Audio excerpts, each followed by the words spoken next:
Excited na ako sa futsal mamaya. Ano bang lasa nun? Ha? Sarap ba yan? Gagawin nyo ha? Mamaya, pampong na naman ako tayo. Acts chapter 20, verse 31. Kailangan sulitin natin yung tipong wanted tayo, ayaw na tayo pabalikin sa susunod. Yung tipong nakaban na tayo, kasi lugi na sila. Chapter 20, verse 31. Amen? Pag sinabi yung, tatawa naman ng mga tulong religion, sabihin mo, born again po kami. Iglesia ni Cristo po kami, tatawa kami. Okay? Pero naman sa naman sabi ng baptisan, hindi na mga baptis na yan, tatawa. Pero wala talaga mga baptis. Okay? Sabi dito, Acts chapter 20, verse 31. Okay, 31 hanggang 35. Okay, sabi ng Bible niya sa verse 31 hanggang 35, o 35 na lang. Sabi ng Bible niya, I have showed you all things, how that so laboring ye ought to support, ang sabi doon, the weak, amen? And what? To remember the words of the Lord Jesus, amen? So this morning, yun po yung ating aalalahanin ngayon, pag-uusapan ngayon, ang sabi doon, yung salita ng Panginoon. Ano sabi ng Bible diyan? Because what? Why we need to remember the words of the Lord Jesus? How He said, it is more blessed to give than to receive. Dahil po muna yung manalangin. Dakilang Diyos, salamat po na marami once again sa umaga. Tulungan niyo po kami, bigyan ng pagkaunawaan, karunungan sa aming pag-aaralan. Tapos lahat niyo po ang aming mga puso at patuloy pa unawa ang aming pinag-uusapan. Na ito po hindi po maging negatibo sa amin. Ito yung maging positibo upang lalo namin ma-appreciate, maunawaan, mapasalamatan na isang pong pribileyo sa amin na maging pagpapala ang aming pong buhay. Salamat po, Panginoon, sa pangalan ni Jesus. Amen. Okay, you may now take your seat. Amen. So sabi ng Bible diyan, to remember the word of Jesus. Amen. Bakit sinabi mo ng Panginoon, kailangan alalahanin natin ang sinalita ng Panginoon. Amen? It's because marami mga tao nakakalimutan, mga kapatid, mga kaibigan, yung pinag-uusapan natin patungkol po sa pagbibigay. Amen? Marami mga tao kasi madamon. Mga tao ayaw magbigay. Mga tao makasarili. Mga tao greedy, sakim sa kanilang buhay. Amen? Nangirap sa kanilang ibulat ng palad nila. Kaya nga sabi sa verse 35, ano pong sabi diyan? I have shown you all things. Amen? Pinapakita ko sa inyo lahat ng bagay. Pinakita ko sa lahat sa inyo sabi, how that so laboring ye ought to support the weak. Tulungan yung mga nangangailangan. Tulungan ang mga mahihirap. Amen mga kapatid? Alam nyo, kung lahat po ng ating kung lahat sana ng tao ay isa lang yung mentality is blessed to give than to receive, wala nang taong maghihirap. Amen? Wala nang mga taong dukha. Wala nang mga taong daranas ng mga pagdurusa when it comes sa kanilang pangangailangan. Pero hindi po eh. Amen mga kapatid? Minsan kung sino po yung mga taong meron, sino po yung ayaw magbigay. Minsan yung meron mga tao wala, sino yung nagbibigay. Parang baliktad. Amen mga kapatid? Parang baliktad din. Yung meron, ayaw. Yung wala, meron. Tama po ba mga kapatid? Kaya sabi ng Panginoon diyan, ano sabi ko diyan? Remember the words of the Lord Jesus. So, pinag-usapan natin patuloy po mga kapatid ngayong buwan, yung tinatawag nating stewardship. Okay? Stewardship. Yung tayo po maging katiwala. Alam niyo ba pag pinag-usapan ng stewardship? Dito po kasi, basically, ay pinag-usapan natin yung stewardship in possession. Okay? But, when it comes to stewardship, una, gusto ng Diyos maging katiwala tayo, mga kapatid, sa buhay po natin. Amen? Binigyan ka ng Diyos ng lakas, binigyan tayo, pinagkatiwala tayo ng Diyos ng panahon ng buhay, binigyan tayo ng Diyos o pinagkatiwala tayo ng Diyos ng kalakasan ng ating katawan. Amen? Pero yung yan ay hindi natin mabibigyan ng panahon ng Diyos para dyan. It means, yung lakas natin, hindi tayo naging mabuting katiwala. Amen mga kapatid? Sabi ko nga, ang bilis lang ng panahon. Tatanda na tayo dito balang araw. Amen? 10 years from now, si Brother Leo, senior na yan. Tama? 10 years from now, si Brother Rexel, may ako na yung TRCL eh. Hindi naman ano. Pero, you see, 10 years from now, tama, senior na ka dyan, ba? O, pero hindi na natin tayo, hindi naman kanawa naman. At, sipin nyo, 10 years from now, ganun lang mabilis ang panahon. Pero the question is this eh, mga kapatid, lilipas ang panahon, lilipas ang lakas natin. Ang tanong, kumusta yung lakas na binigay ng Diyos sa iyo na yan? Yan ba'y napagkatiwalaan ka ng Panginoon? Amen mga kapatid? Inuubos natin, isa, marami mga tao inuubos yung lakas, mga kapatid, sa mga bagay na walang kabuluhan. Inuubos ang panahon sa mga bagay na hindi nakakalabot sa Diyos. Inuubos ang mga panahon sa mga bagay na hindi tama sa paningin ng Panginoon. Inuubos sa trabaho, inuubos sa personal na buhay. Amen? At pag dumating yung panahon na kung saan ang mga tao nito ay nasa yung lakas na humihina, nawawala. Sayang yung lakas natin na binigay ng Panginoon. Amen mga kapatid? Not only po sa lakas, mga kapatid, but also in our time. Amen? Pinagkatiwalaan tayo ng Diyos ng oras. Oras hindi para ubusin para sa sarili natin. Oras hindi para ubusin para lang sa sarili natin. Amen? Kaya ang hirap maintindihan ng mga tao, pag kinausap mo patungkol sa Diyos, sasabihin, pag may panahon na, tsaka na lang. Tama?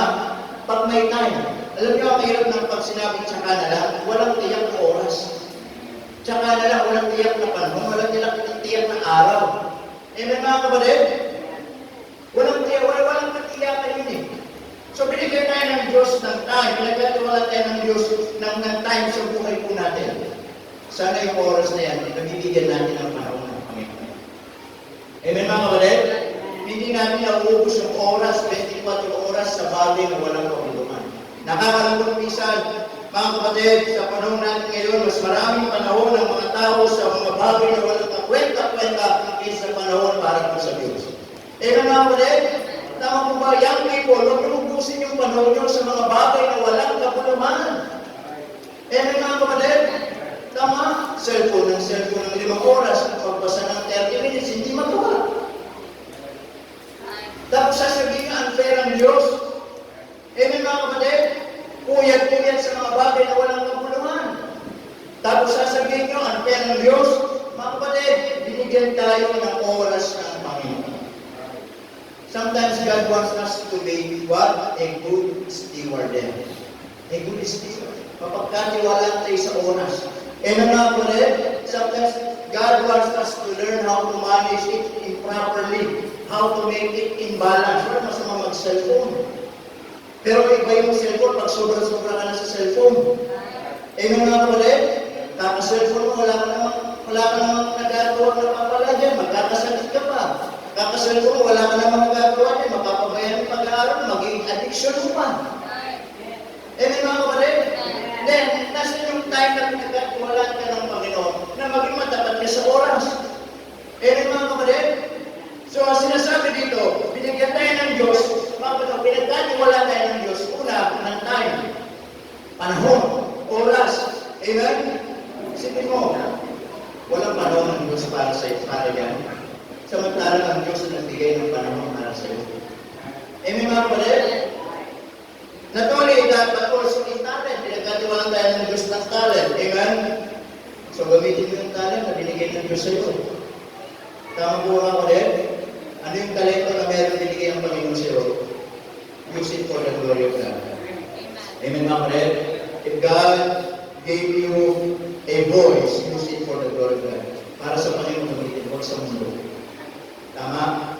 Nakakaya naman, binigyan tayo ng magandang boses ng Diyos. Gagawin natin sa sanlibutan. Aawitan natin yung demonyo. Aawitan natin ang mga sa sanlibutan ito. Binigyan ka ng boses ng boses, gamitin mo para sa Kanya.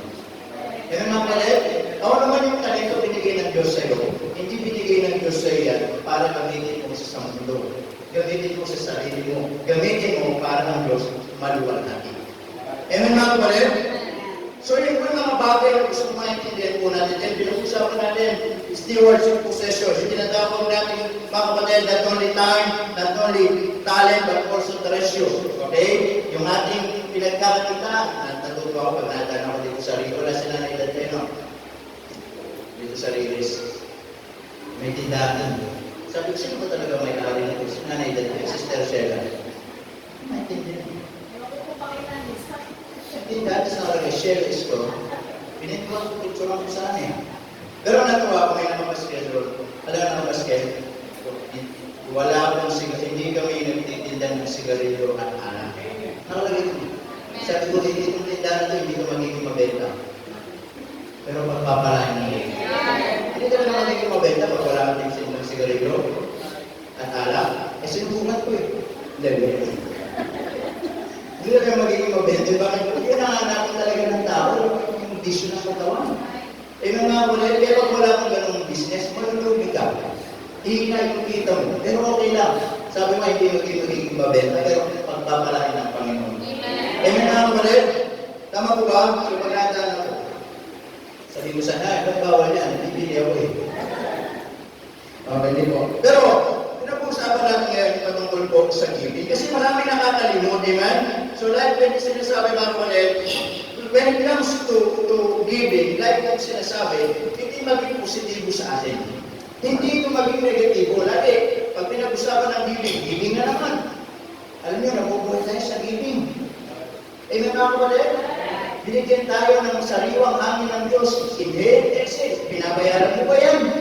It's free. Amen mga kapatid? So sabi ko dyan, remember the words of Jesus. Kaya sabi, remember, alalahanin. Kasi kahit Kristyano na minsan, nakakalimot. Kahit minsan kasi Kristyano na, nakakalimutan pag pinag-usapan yung giving. Kaya sabi, remember, alalahanin. Tama po ba? Now, sino nagsabi? Ako. Sino nagsabi? Yung mga disipulo. Sino nagsabi? Remember the words of the Lord Jesus. Sino nagsabi? Ang Panginoon. Amen? That's why it is biblical giving because the Lord says, how He said, it is more blessed to give than to receive. Amen? It is more blessed. You know what is the word blessed? It means happy. Hindi na mapalad, masaya. Kaya masaya yung tao na bibigay kaysa tumatanggap. Amen mga kapatid? Now, number one, at tapos na po natin. Okay, number one, pakikita natin the teaching in giving. Amen? So there is the pattern and procedures in giving. In John 3:16, sabi doon, for God so loved the world that He gave His only begotten Son. Amen? That whosoever believeth in Him should not perish but have everlasting life. Amen? Now, the pattern and procedures in giving, makatid, makikita po natin like God the Father. Katulad po ng isang ama na naibinigay yung anak para po sa atin. Amen? Sabi, kayo na lamang ang pag-ibig ng Diyos sa sangkatauhan. Ikaw yun, ako yun. Kaya kung pakiramdam mo, walang nagmamahal sa'yo, nagkakamali ka, may Diyos na nagmahal sa'yo. Pakiramdam mo, iniwanan ka hindi, may Diyos na nagmahal sa'yo. That's why there is a reason para magpatuloy ka sa buhay kasi may nagmamahal sa'yo. Kaya nga kapatid, ang Panginoon. Ang sabi ng bago doon, at kanya ibinigay ang kanyang bugtong. Pag sinabing bugtong, kari sa isa, hindi po dalawa, hindi po kambal. Amen? Amen mga kapatid, kaya minsan meron kayong mga anak, tatlo yung lalaki, isang babae, tawag mo sa babae mo, unika iha. Tama? Pag sinabi natin unika, nag-iisang babae lang yan. Tama po mga kapatid? So pag tatlo yung babae, isang lalaki, uniko iho. Diba? Walang kapatid yung lalaki. Tama? Eh kung naman isa lang ang anak mo, isa lang talaga yan. Pag Sister Maggie, eh Cleo, prinsesa tawag yan. Isa lang prinsesa. Saan sila? Okay? Isa lang yan eh. Bakit? Hindi ibig sabihin ng only, nag-iisa. Tama? So ang Panginoon, nag-iisa yung kanyang anak, pero hindi niya pinagdamot sa atin. Anong ginawa niya? He gave His only begotten Son. Amen mga kapatid? Binigay niya yung kanyang nag-iisang anak para po sa atin. In Romans chapter 8 verse 32. Okay? Romans chapter 8 in verse 32. Romans chapter 8 in verse 32. Sabi ng Bible dyan, in verse 32, mga kapatid, He that spared not His own Son, but delivered Him up for us all. How shall He not with Him also freely give us all things? Sabi ng Bible dyan, He that spared not, hindi niya pinagdamot. Amen? His own Son, but He delivered Him up for all. Para po sa atin. Amen mga kapatid? So like God the Father and like God the Son, katulad ng Diyos Ama, ibinigay yung kanyang kaisa-isang bugtong na anak. And then yung kaisa-isang bugtong na anak, ibinigay niya yung kanyang buhay para sa atin. Nakita niyo, God the Father gave His only begotten Son. And His only begotten Son gave His only life para po sa atin. Kaya meron tayong pattern, meron tayong procedure pag pinag-usapan ng pagbibigay. Hindi tayo muna nagbigay, ang Diyos ang muna nagbigay. At ang kanyang anak, pinakita niya ano yung pagbibigay sa Galatians chapter 2 in verse 20. Galatians chapter 2 in verse 20. Ano sabi ko ng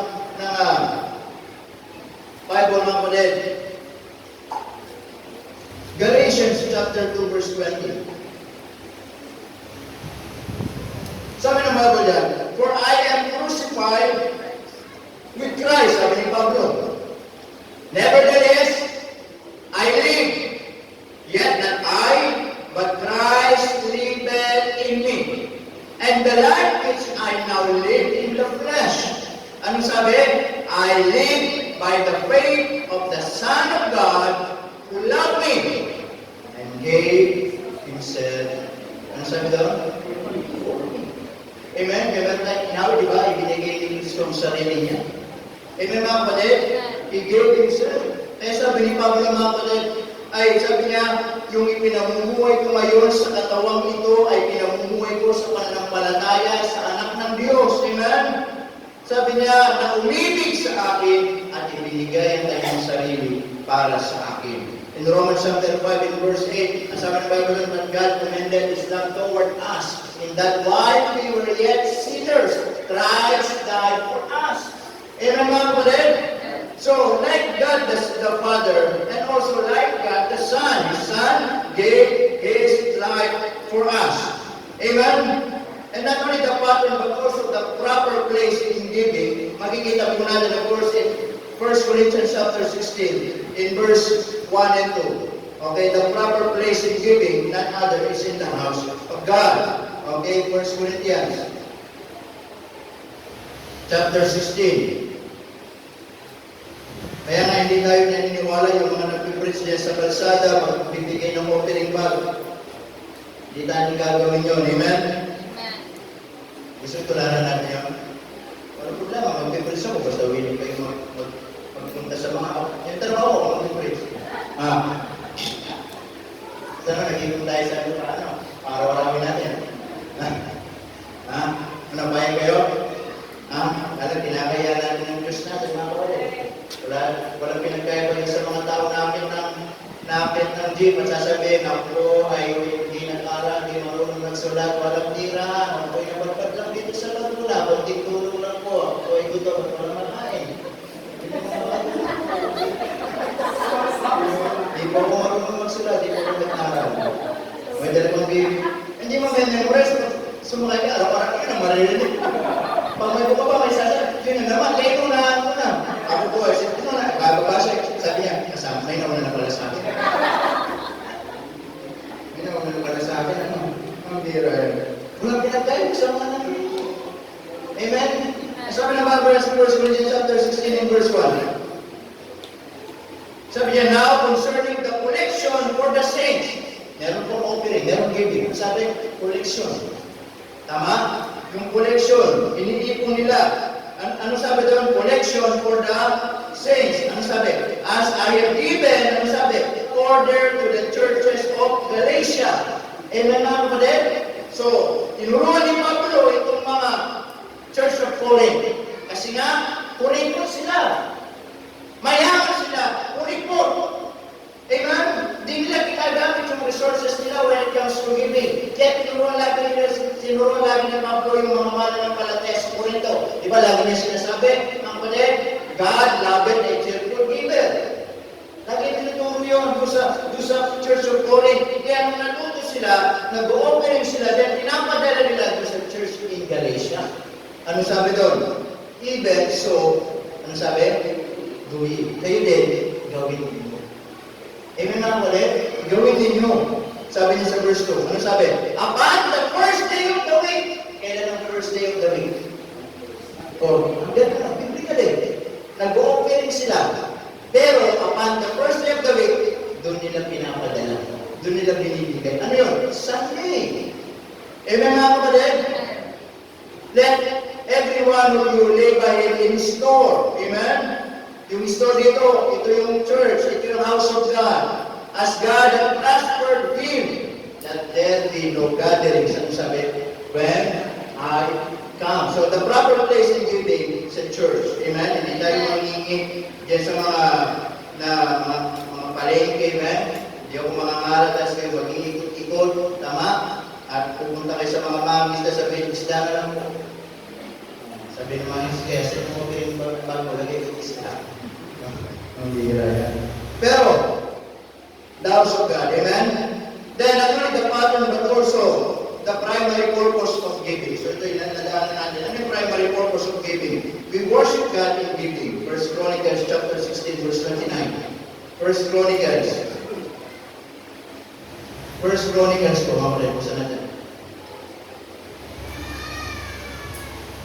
Okay, in chapter 16, verse 29. First Chronicles.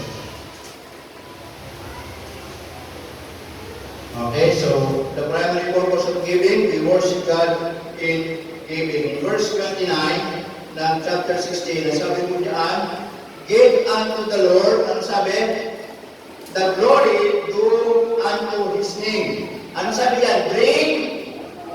Ano sabi? Bring an offering and come before Him. And what? Worship the Lord in the beauty of holiness. Amen mga kapatid? So when we give to God, mga kapatid, ito po ay pagsamba natin sa Panginoon. Tama? Yung nagbibigay ka, hindi dahil gusto mo lang magbigay.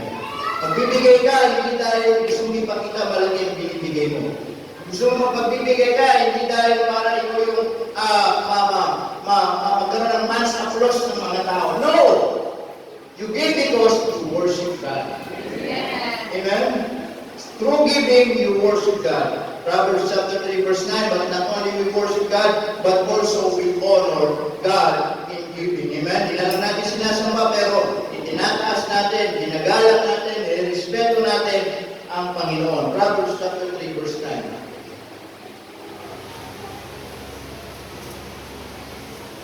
Proverbs chapter 3, verse 9. Sabi ng Bible dyan, verse 9, ano sabi? Honor the Lord with thy substance. Amen? Honor the Lord with thy substance. Yung inyong income, yung inyong sweldo, yung inyong kung anong meron kayo, hindi kinukuha ng Diyos. Ang gusto niya, i-honor ng Panginoon dyan. Tama mga kapatid? Abay, nakakalungkot naman. Sabi ko nga, mga kapatid, nauubos ang pera natin, nauubos ang income natin, hindi natin nabibigyan ng Panginoon. At pag nauubos, sa Panginoon hihingi. Ano bang ang pera mo? Binigyan tayo ng Diyos. Pag naubos sa mga bagay dito sa mundo, at hindi sa Panginoon, pag naubos, sa Panginoon din naman tayo hihingi. Ang sabi ng Bible that, honor the Lord with thy substance, and with the first fruits of all thy what? Increase. Amen? At pati yung unang bunga ng iyong increase, yung iyong kita. Tama? Ibigay mo sa Panginoon. Amen mga kapatid? So, sabi diyan, thy substance and thy what? First fruits. Yung first fruits dito, hindi po ito yung sa kanila, yung Ganun yung turo nila. Iba kasi yung tithes, iba yung offering, iba yung first fruit. Yun yun. Hindi ko maintindihan. Bakit yun? Ha? Pero alam mo dahil, ang naiintindihan ko sa Biblia, yung first fruit, yan po yung tithes. Iisa lang po yan. Amen? Hindi po magkaiba ang first fruit at tithes. Kaya ba, sa iba kasi gano'n ang pinapractice sila. Kaya may first fruit sila, ginagawa nila, pag December, yung unang sweldo mo, yung buong sweldo mo, ibibigay mo yun sa church. Tama po ba mga kapatid? First fruit na. Tama? Yung unang buwan. O limbawa, unang buwan ng isang taon. Ikaw, January, yung kasi January. Unang buwan ng isang taon. Kaya ang unang bunga. So yung buong sweldo mo ng buong January, hindi mo yung gagamitin sa Diyos. Bibigay mo lang sa church yan. Tawag yan, first fruit. Unang bunga. Amen po ba? Nakarinig na kayo ng gano'n? Sa ibang church, yung ginagamit nila para magkaroon ng mga fundraising o gano'n. Sa kanila yun eh. Baka iba yung pagkaunawa. Diba? Baka mas magaling sila kaysa sa akin. Buti lang, mas magaling baka meron nila yung first fruit dito. Kasi ang pagkaintindi ko yung first fruit, tithes po yun. Okay, tithes po yun sabi doon, unang bunga. Naintindihan nyo? Unang bunga, hindi po lahat ng bunga. Iba yung first fruit, iba yung whole fruit. Tama? Baka may puno ka ng mangga, nangungunga ng unang bunga. Yung unang bunga, yun ang i-offering mo. Siyempre, magbubunga mo rin yun. Hindi po yung sabihin, lahat ng bunga, ibibigay mo. Naintindihan mo po naman. Abay, kawawa naman yung tao. Ito naman, nabubuhay tayo sa pananampalataya, pero naniniwala ko sa tinatawag ng practical theory. Sige, ibigay mo lahat ng unang sweldo mo ng buong January. Anong kakainin? Paano yung mga bills mo? Ano mo? Paano yung mga ano mo? Isa kanila yun. Pero sa Diyos natin, tinuturo. Never kong tinuro yun. Kung meron akong tuturo dito, hindi po first fruit. Ang tawag ko ito, faith promise. Tama? Hindi po promise, faith promise.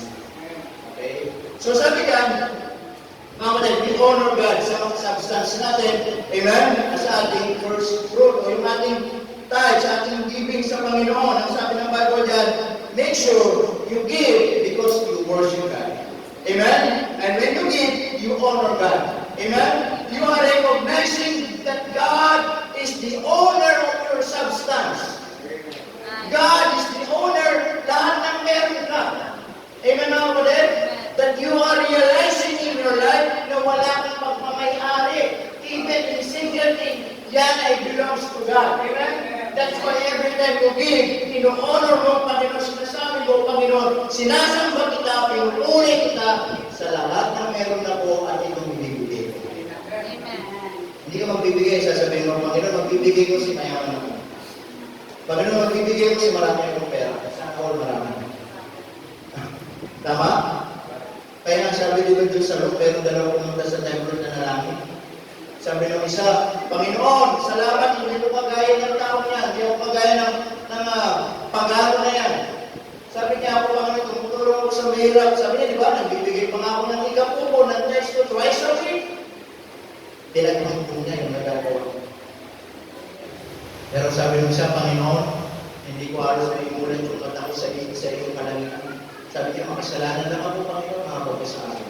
Pero sabi ng Diyos, mga kulit, tinataas ng Diyos yung nagpapakumbaba. Tinababa ng Diyos yung nagpapataas. Kaya nga, when you worship God in giving Him honor, it symbolizes of surrendering to God. It symbolizes na nagpapakumbaba ka sa Kanya. Amen mga kapatid? Kaya minsan, lalo tayong pagpapalaan ng Diyos. And number 2, not only the teaching in giving, but also the testing in giving. Amen? In 2 Corinthians chapter 8, in verse 8 and 9. 2 Corinthians chapter 8. Okay, 2 Corinthians chapter 8. Sige po. Balikan ulit natin. Chapter 8. 2 Corinthians chapter 8. Yan. Diyan na kayo. Amen po. Amen. Okay, in verse 8. So the testing in giving, makikita po natin, it is a test of sincerity. It is a test of sincerity. Amen? Ito yung, pag nagbigay ka, kung talagang ito merong sinceridad sa iyong puso. Tama? Kung hindi talagang genuine kang magbigay, yung bang sa puso mo ay talagang sincerity ka sa ginagawa mo. Sincere ka sa ginagawa mo. It is a test of sincerity. In verse 8, I speak not by commandment, but by occasion of the forwardness of others. And what? And to prove the sincerity of your love. Amen? Kaya nga pag nagbibigay tayo, yan po'y nasusubok yung inyong puso. Nasusubok dyan yung sincerity ng puso po natin. Kung talagang nagbibigay tayo sa Panginoon, it is because out of love. Kung talagang mahal natin ng Panginoon. Amen mga kapatid? Kaya po sabi dyan, it is a test of sincerity. Verse 9, for you know the grace of our Lord Jesus Christ, that though He was rich, yet for your sakes He became poor, that ye through His poverty might be rich. Nakita ninyo kung ano din yung sincerity ng ginawa ng Panginoon sa Kristo. Amen mga kapatid? Nasabi ng Bible dyan, He was rich. Christ, He was rich. Mayaman ng Panginoon. Amen po ba? Pero for your sakes, alang-alang sa atin, anong sabi? Naging mahirap siya. Nakaupo sa trono. Hinahalitan ng mga anghel, sinasamba ng mga angels. But for our sakes, He became poor. He was born in a manger. Amen? Pinanganak sa sabsaban, napakahirap. Tama po ba? Pero ginawa niya yung mga kapatid, that he, through His poverty, kaya sa pamamagitan niyang kahirapan, ano sabi doon? Ay sumagana ang buhay po natin. Amen mga kapatid? It is a test of sincerity. Kaya sa pagbibigay, yan na susubok yung pag-ibig natin sa Panginoon. Amen mga kapatid? Hindi ba parang bang sa mga tao, kapag gusto natin magbigay, gusto natin tumulong kasi masaya tayo sa ginagawa natin. Amen mga kapatid? Mahal natin yung tao na yun, kaya kapag humingi siya, bibigyan natin. Amen po ba? Yung tao na yun, malapit sa atin, kaya kapag humingi siya, bibigyan natin. Walang question dun eh. Pero sana ganun din sa Panginoon. Amen mga kapatid? Amen po ba? Kasi yan po yung test of sincerity. And not only it is a test of sincerity, but also it is a test of spirituality. Amen? Diyan din nasusubok yung pagmamahal mo sa Panginoon. Dan pangalawa, it is a test of giving because it is a test of spirituality. Diyan din nasusubok yung spiritual na buhay mo. Sana sabi ko, di ba, nung last Sunday, mga kapatid, give yan. Ano sabi ko, giving is what? Ano sabi? It is a proof. It is a proven of what? The fruit of being a child of God. Kaya mga pagbibigay, mga